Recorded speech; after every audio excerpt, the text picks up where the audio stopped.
quand je regardais les gens qui étaient autour de moi, je trouvais des visages tout à fait intéressants, tout à fait particuliers.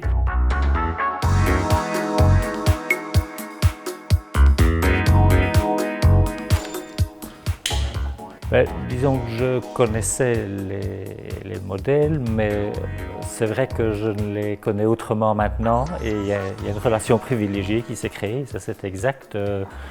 Voilà, on va faire un portrait double.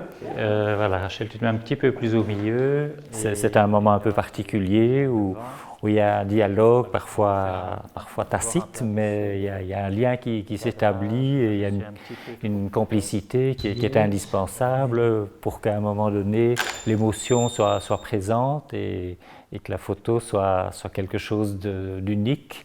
D'ailleurs, souvent les gens disent « Tiens, je ne m'étais jamais vu comme ça », c'est vraiment un moment particulier et donc au sein d'une relation très dense. En fait, on a l'image qu'on a de soi en général, les photos qu'on fait de nous-mêmes et après voir le regard de quelqu'un d'autre sur nos photos, c'est assez surprenant, on va dire. Parce qu'on se dit bon allez on va faire des photos, du coup on se dit allez on va faire des photos entre copines et en fait ça a pris quand même pas mal de temps et d'énergie. Très bien, ne bougez pas, c'est moi qui bouge.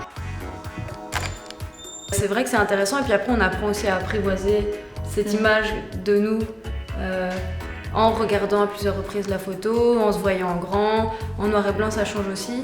C'est une forme d'intimité et donc les personnes se sentent parfois un petit peu mises à nu parce que voilà, elles montrent des aspects d'elles-mêmes qu'elles ne connaissaient pas. On a l'habitude de se voir dans un miroir, donc de face. Dans la mesure où la photo est réussie et est une belle image de la personne, une belle expression, une émotion particulière, les gens en général sont très contents de se retrouver là, même si c'est une surprise pour eux.